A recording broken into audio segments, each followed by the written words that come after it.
I'm Teresa Carraggio, and this is Third Paradigm. Today, I'm reading Chapter 12 of my book, How to Dismantle an Empire. This is the second chapter in Section 4, Attack of the Petrodactyls. It is called Valley of the Dollars, and it goes deep into the economics. It starts with quotes from Ambrose Bierce, The Devil's Dictionary. Debt, noun, an ingenious substitute for the chain and whip of the slave driver.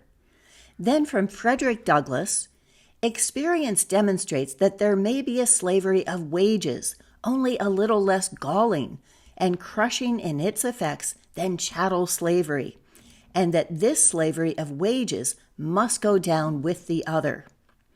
And then from Wendall Berry, The Art of the Commonplace, The Agrarian Essays. Although we are not slaves in name and cannot be carried to market and sold as somebody else's legal chattel, we are free only within narrow limits. For all our talk about liberation and personal autonomy, there are few choices that we are free to make. What would be the point, for example, if a majority of our people decided to be self-employed? The great enemy of freedom is the alignment of political power with wealth. This alignment destroys the commonwealth. That is the natural wealth of localities and the local economies of household, neighborhood, and community, and so destroys democracy, of which the commonwealth is the foundation and practical means. Valley of the Dollars. The United States could be compared to the walled city of a medieval fiefdom. The serfs are those in other countries who work for the export market. The products of their labor go to the walled city surrounding the manor houses. These products aren't special enough for the lords of the manor, but they supply the vast city of servants who do the master's bidding. The terraced city is composed of circles within circles, with guarded ladders in between. In the outermost ring are the serfs who've scaled the city wall, who live in constant fear of being deported. They may still labor in the fields or work inside the servants' building on the plumbing, the masonry, the carpentry, the dishwashing, or the kitchen prep. But their children will be citizens. They serve the servants, these undocumented workers without whom the city economy would grind to a halt. Next are the minimum wage servants, who sell serf-made products in fast food chains and big box stores. Face jobs that aren't available to serfs, but can still be easily replaced. On their meager pay, however, they are dependent on the cheap products they sell. Like the city serfs, they pay a tribute to the manor lords with every fiat coin they earn, but they also receive social services. As they move up, the concentric circles get closer and closer to the lords of the manor. The outer rings are patrolled with weapons, both outside and inside the wall, making sure the serfs don't rebel and servants can't jump the rings without the right papers. The inner circles contain the overseers, corporate managers, police chiefs, school superintendents, and government officials. But the lords of the manor are above money and the law, both of which they create. Their power is in how many people they control. What is the measure of a successful economy? How well it provides for its members, or how well its participants are able to provide for themselves? To rephrase this using the analogy, does a successful economy reward its citizens with ample serf-made products, secure protection from disgruntled servants, and mobility based on service to the lords, or does it take back everyone's right to their own labor? Economic reforms often call for a higher minimum wage, universal health care, free universities, taxes on the 1%, or debt forgiveness for poor nations. These still leave the neo-feudal structure intact and the labor of all people serving the lords. Radical reform recognizes that we, the servants, are being bought off with the products of other people's labor. It targets the legitimacy of the rules by which the commonwealth has been stolen from our communities, taking away our ability to work with our hands and have our labor serve our own interest. That is everyone's right, even when their labor does serve us. Fuel for the fire. As Wendall Berry points out, the commonwealth is the foundation and practical means of a society in which most people would be self-employed most of the time. To reclaim our own labor, we need to reclaim the natural wealth of localities and the local economies of household, neighborhood, and communities. Our current economy, however, fosters neither independence nor productivity. Economist Michael Hudson writes about the fire economy, finance, insurance, and real estate, which aligns political power with wealth. He states, industry and agriculture, transport and power, and similar production and consumption expenditures account for less than 0.1% of the economy's flow of payments. The vast majority of transactions passing through the New York Clearinghouse and Fedwire are for stocks, bonds, package bank loans, options, derivatives, and foreign currency transactions. The entire stock market value of many high-flying companies now changes hands in a single day, and the average holding time for currency trades has shrunk to just a few minutes. The value of these financial transactions each day exceeds that of the entire annual U.S. national income. By his calculations, this leaves 99.9% of the monetary payments in the United States not involved in the production of food, goods, or energy. This money flow is created out of nothing and creates nothing. More is spent in a single day speculating in the unproductive economy than pays for all the productive labor of the U.S. for 1 year. The fire economy has made lives in the developed world extremely precarious.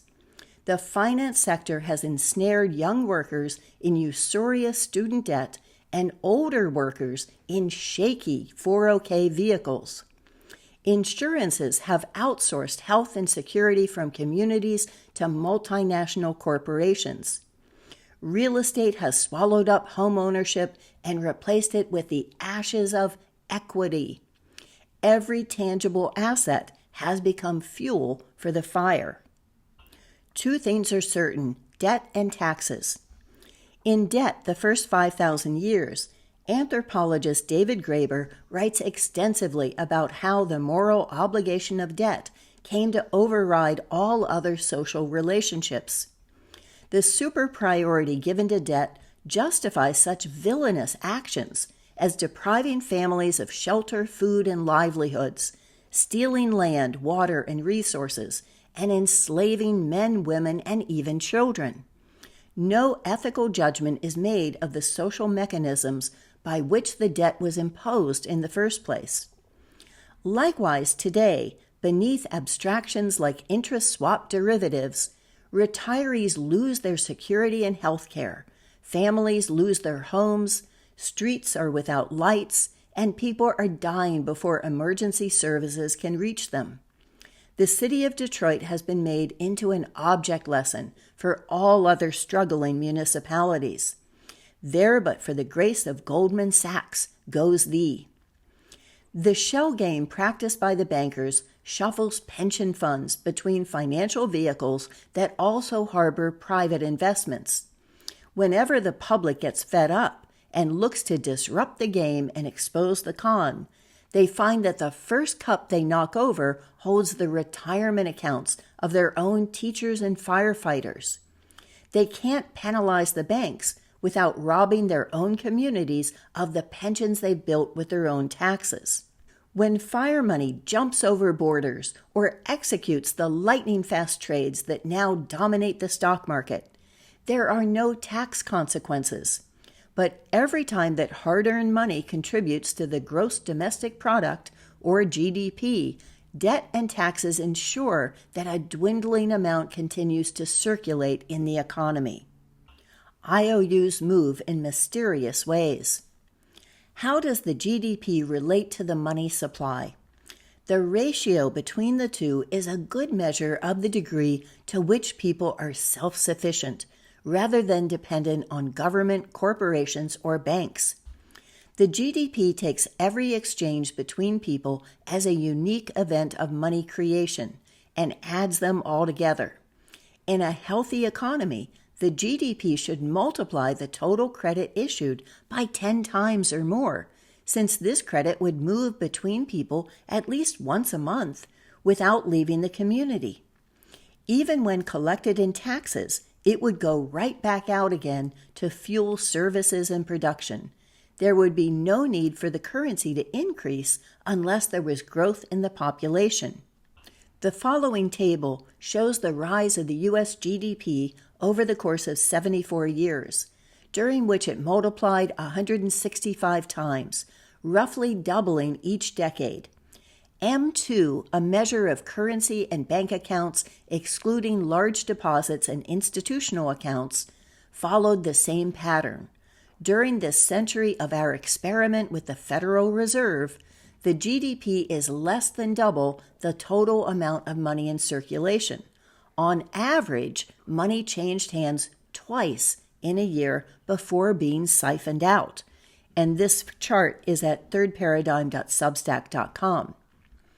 Looking at 2014, for instance, the GDP was $16.8 trillion, while M2 was $11.6 trillion. Therefore, the money in potential circulation was exchanged about 1.5 times. This low ratio means that money is not being used for the exchange of goods and services, but sucked out to non-taxed accounts. The rest of what could be trade value, fostering production with each cycle, was consumed by the fire economy, taking bank credit out of the public domain and putting it in private stockpiles, often held overseas. This money serves no function in facilitating trade between people or accomplishing community goals by organizing labor. In addition, the stated purpose of the Federal Reserve System was to control inflation. Each decade that the money supply doubled, the cost of housing went up, and therefore so did services and locally produced goods. Inflation diluted the value of money held in savings as measured by how much it would buy. Yet per capita GDP, or average income, which had risen over 20% in a decade, dropped to less than 8% from 2000 to 2010, losing ground precipitously. In order to stay even with the cost of housing, wages needed to rise proportionately. A country without a currency. When bank credits have been monetized, backed by labor and goods, in the real world and returned to the fire economy through mortgage or insurance payments, they become the vast reservoirs of monopoly money that swoop down to pull the natural, physical, and human capital out of communities all over the world. Earned income becomes indistinguishable from speculative gains, or worse, predatory accumulation. Bank credit has become the engine that drives the depletion of global capital from community ownership. The U.S. government doesn't actually produce a national currency other than coins. The economy is run on bank credits that have been exported as the world's default currency. Since 1960, the global GDP has been on track to double every decade, in line with the U.S. GDP. In 2014, it was $77 trillion and is predicted to reach $98 trillion by 2020, although as an update, it was $85.52 trillion, lower than predicted due to the lockdowns and economic disruption. Other than the magical creation of money, there's no logic for the exponential growth of the global GDP. In the 40 years from 1960 to 2000, the world's population has doubled once. So the rise in credit hasn't been needed to serve an exponentially increasing population. Does it reflect an increase in the amount of goods and services being exchanged? On the contrary, according to reports from the United Nations, they show a sharp decline in economic growth for most countries from 1980 to 2005. The report goes on to ask, the question that we raised 10 years ago and is still relevant is how much of this growth slowdown can be attributed to the policy reforms that characterize the post-1980 era.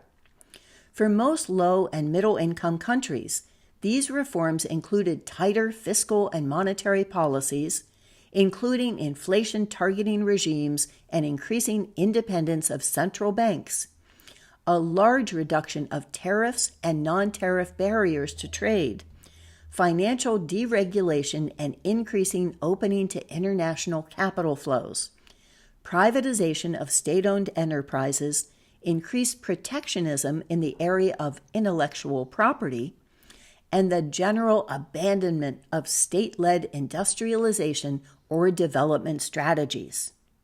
The speed of egress. From the UN report, it seems that the exchange of money and goods within countries has been thwarted, lowering or stagnating the standard of living, while the flow of money and goods out of countries has been accelerated. Like domestic bank credit, the increase in global credit has not focused labor and resources on accomplishing goals within societies. Instead, it increased the monopolization of capital by individuals. The late statesman Robert F. Kennedy illustrates how the GDP, called the GNP at the time, measures the wrong things.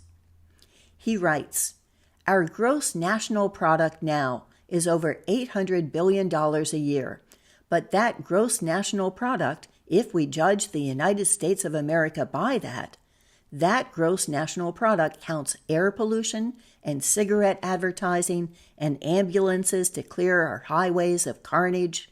It counts special locks for our doors and the jails for the people who break them. It counts the destruction of the redwoods and the loss of our natural wonder in chaotic sprawl. It counts napalm and counts nuclear warheads and armored cars for the police to fight the riots in our cities. It counts Whitman's rifle and Speck's knife and the television programs which glorify violence in order to sell toys to our children. Yet the gross national product does not allow for the health of our children, the quality of their education, or the joy of their play. It does not include the beauty of our poetry or the strength of our marriages, the intelligence of our public debate, or the integrity of our public officials. It measures neither our wit nor our courage, neither our wisdom nor our learning, neither our compassion nor our devotion to our country. It measures everything, in short, except that which makes life worthwhile." What does the GDP really measure then? Wendall Berry gives an answer. "We have a system of national accounting that bears no resemblance to the national economy whatsoever, for it is not the record of our life at home, but the fever chart of our consumption. The GDP shows the velocity or speed at which bank credits travel as they return to the banks, corporations, and central government. A GDP of 17 trillion over an M2 amount of 11.2 trillion equals 1.5 times that the money circulates before flying out of the active economy. In many ways, the volume of money is irrelevant. What matters is the speed of its egress." M&Ms.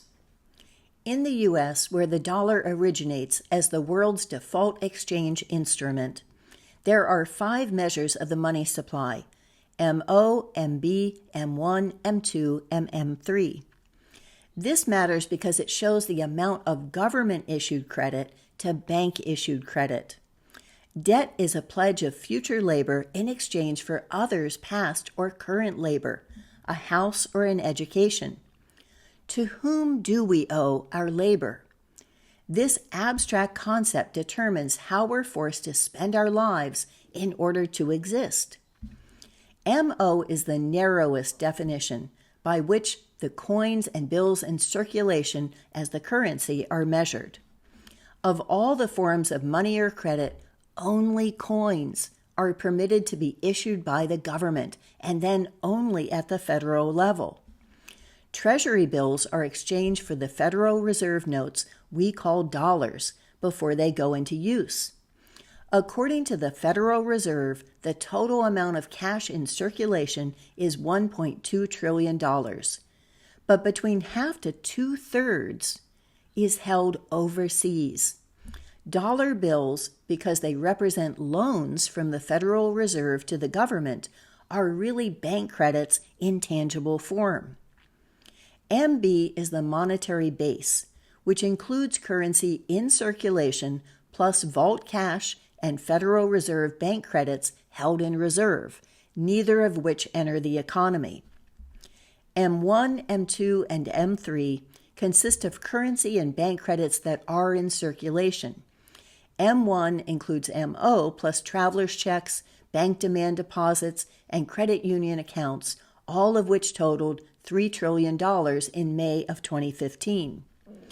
M2 includes M1 and MO plus money market accounts, savings accounts, and CDs under $100,000, which was almost $12 trillion. Significantly, at the height of the housing bubble in 2008, mortgage debt was $11 trillion, roughly equivalent to M2. M3 includes M2, M1, and MO, plus large deposits, institutional money funds, repurchase liabilities issued by depository institutions called repos, and Eurodollars held by U.S. citizens overseas. Since March of 2006, the Federal Reserve has stopped reporting M3 with the claim they don't have the budget to track it and that it can be derived from other sources. Of course, they don't bother to do that. High-grade monetary heroin. Most money is created through mortgages using double-entry bookkeeping. It generates the loan as a credit on one side of the ledger and the principal as a debt on the other, so the books balance. As the principal of the loan is repaid, it evaporates. Credit extended cancels out credit returned, and they self-destruct. But the interest payments stay in the bank as retained earnings, or are given out in executive bonuses and compensation. In other words, future labor is pledged to the banks in return for the products of past labor, houses and their infrastructure, by members of the community. This pledge of future labor is then given to the home seller, calibrated as dollars, which they can use to buy goods and services within the same web that includes the home buyer.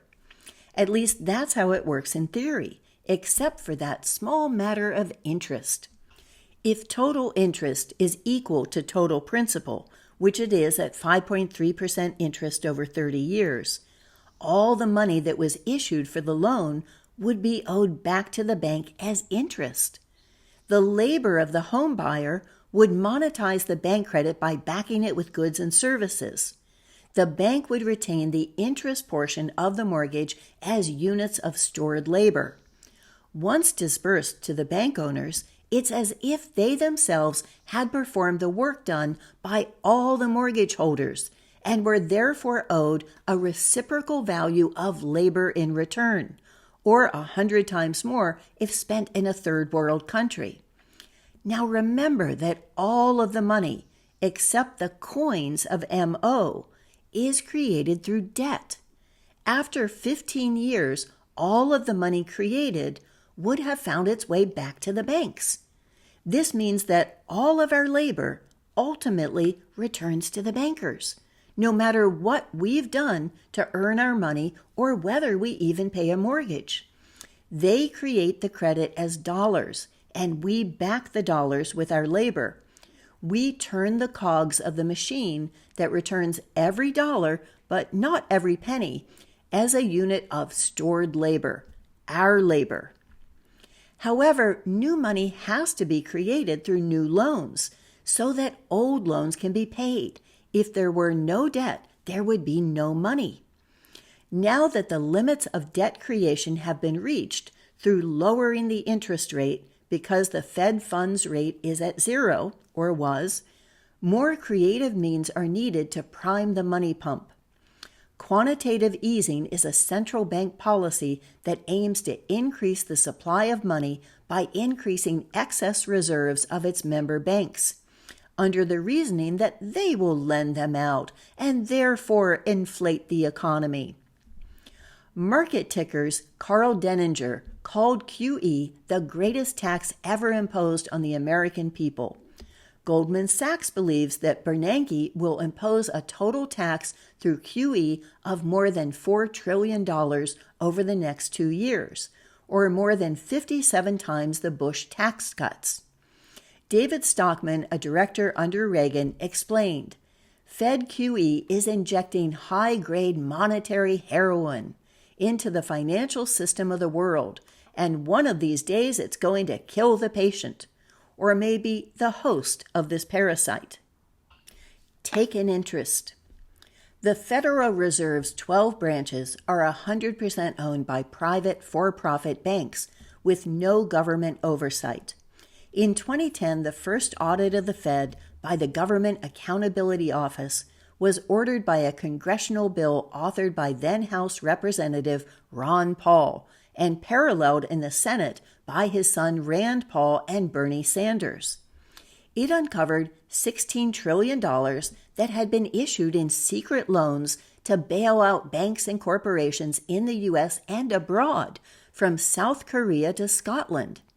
This is equal to handing out the entire gross profits annually of every business in the U.S. to banks and insurers to cover their gambling loss. In addition, the audit revealed severe conflicts of interest. The CEO of J.P. Morgan Chase sat on the board of the New York Fed while his bank received $390 billion in bailouts. The president of the New York Fed held investments in AIG and General Electric, two major benefactors. The Fed outsourced the operation of the bailouts to private contractors like J.P. Morgan, Morgan Stanley, and Wells Fargo in no-bid contracts, while they received trillions in near-zero interest loans. A second audit in October of 2011 focused on these enormous conflicts of interest. It found that many of the Fed's directors were current or former executives of the same banks regulated by the Fed or were shareholders. They had the power to elect their successors, much like the Areopagus of ancient Greece, and to oversee salary and personnel decisions. They could decide which banks would get Federal Reserve credit and be rated healthy or hazardous, and at what rate of interest. When conflict of interest were waived, there was no need to disclose the conflicts to the public or even to the federal government. Some of the significant players included Stephen Friedman, a board member of Goldman Sachs, who, as chairman of the New York Fed, approved their application to be a bank holding company with access to cheap loans. Jeffrey Immelt was board director of the Fed and CEO of General Electric when they were given $16 billion in emergency funding. And then there's Jamie Dimon, board director of the New York Fed and CEO of J.P. Morgan Chase, when they received $29 billion to buy Bear Stearns after the Fed took risky mortgages off their balance sheet. No conflict of interest there. Big game hunters and the Pinstripe Army. But this, believe it or not, still isn't the big game. In a seminal book called Treasure Islands, Nicholas Shaxson uncovers the secret world of offshore banking and tax havens. He begins with the Franco-African scandal that became known as the Elf Affair. When France granted oil-rich French colonies their independence, the empire went ceremoniously out the front door, only to come in from the side window. France made sure their candidates were elected, like Omar Bongo in Gabon, who handed over the oil fields to French state-owned Elf Aquitaine. The country became known as Elf's private hunting ground. As in the Ivory Coast, several hundred French paratroopers were connected to the palace by tunnels. But what Gabon supplied was more than oil. It was a giant slush fund where deposits into secret Swiss accounts controlled French politics, intelligence services, and high society. It also greased palms from Venezuela to Germany to Jersey to Taiwan, easing the way for lucrative corporate contracts through untraceable bribes. Although 8 years of investigation finally led to 31 convictions, the spidery web of offshore money is perfectly intact. Shaxson clarifies, "The offshore world is all around us. Over half of world trade passes, at least on paper, through tax havens. Over half of all bank assets and a third of foreign direct investment by multinational corporations are routed offshore.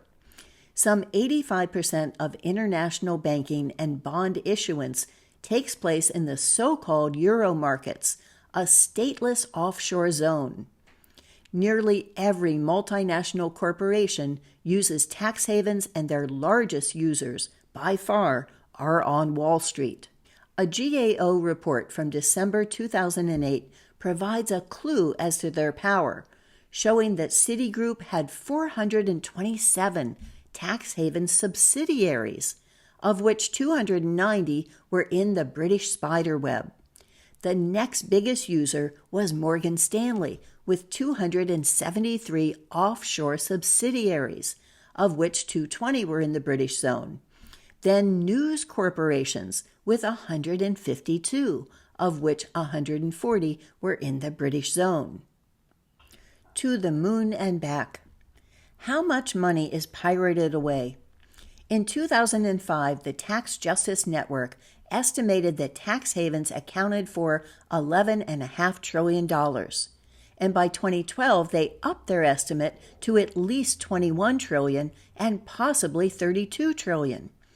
If $11.5 trillion in $100 bills were placed end to end, they'd stretch 23 times to the moon and back.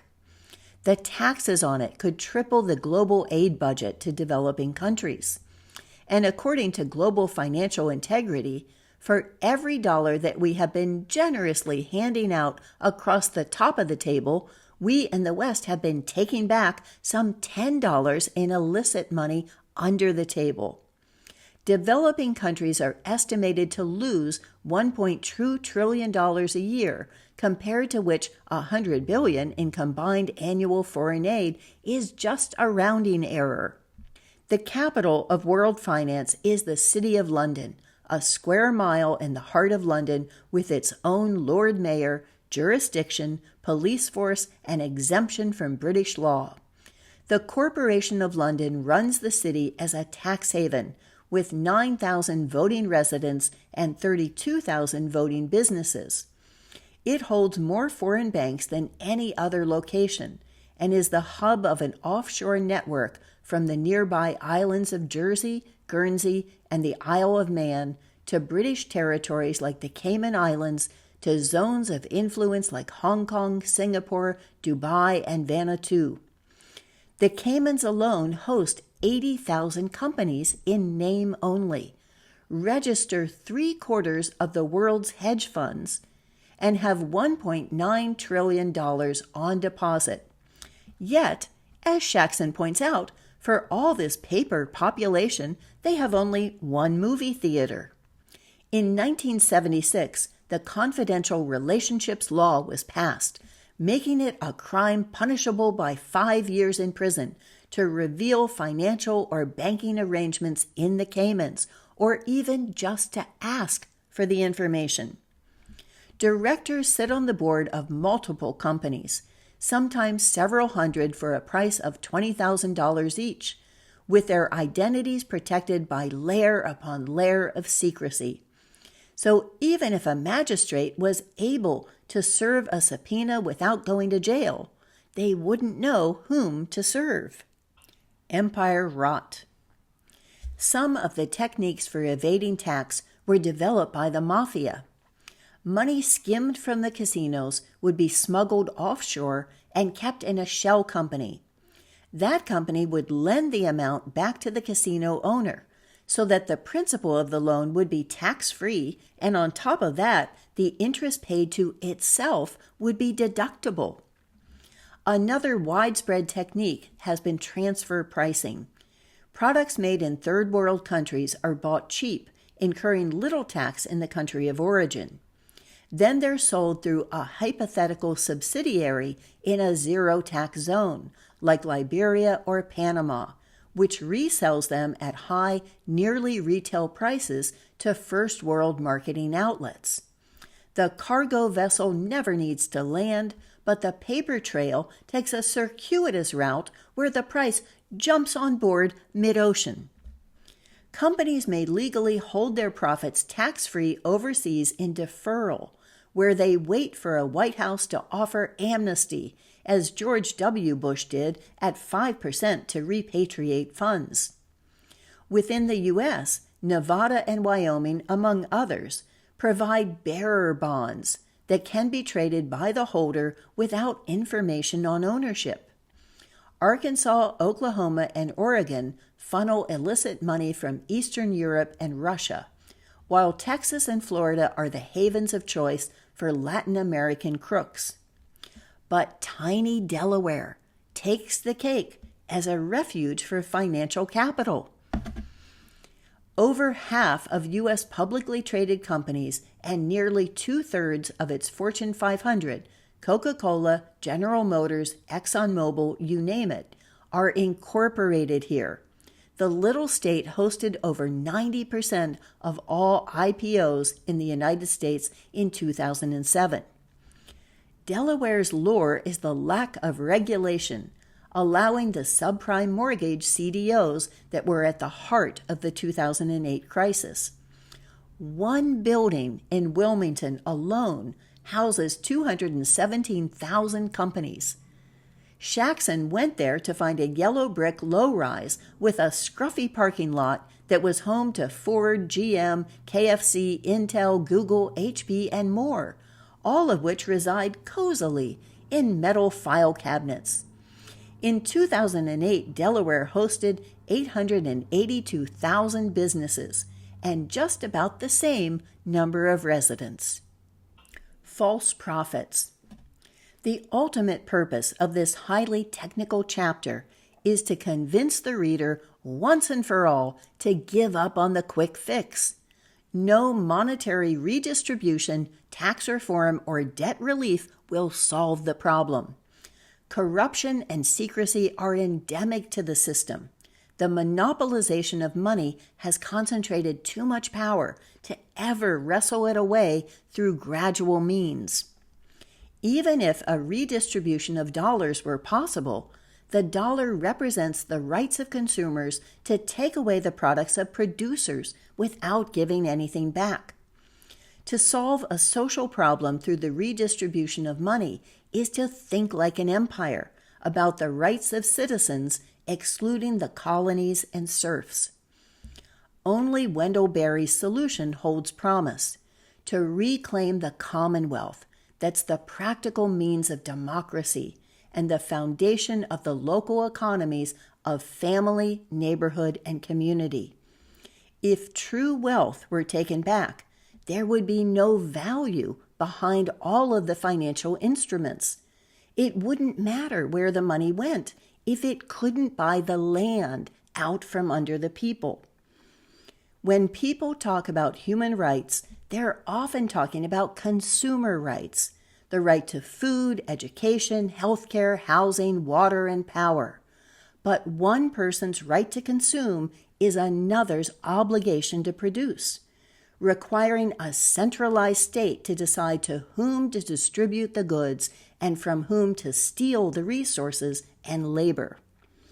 If we looked at producer rights rather than consumer rights, Each community would control its own land and its own fire economy of finance, insurance, and real estate. In this case, the fire could be tamed to become the hearth of the city, gathering people in the fellowship of labor and providing energy to sustain the commonwealth. I end every chapter with a lexicon and discussion questions, which can be found at thirdparadigm.substack.com, and also the paradigm shifts that have happened in this chapter, which I'll read. The objective of a free society is not a good-paying job, but the ability to create a secure and useful life independent of employers. The objective of a free society is not high employment, rewarded with consumer goods and benefits, which is merely paying the servants of empire in the products of slaves and serfs. The objective of a free society is high self-employment, with most people able to take care of themselves and theirs, with the added capacity to help others, extending relationships and reciprocity.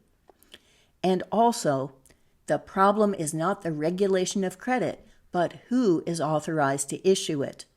Bank-issued credit was created to usurp wealth and concentrate labor power in the hands of a few. Community-issued credit could protect community wealth and empower the many to control their own labor. For more on this topic, here is the Zeitgeist, and this is the playlist for How to Dismantle an Empire. Thanks for sticking with this section, which is definitely the densest in the book, but you need to understand economics if we're going to change it. Thank you for watching.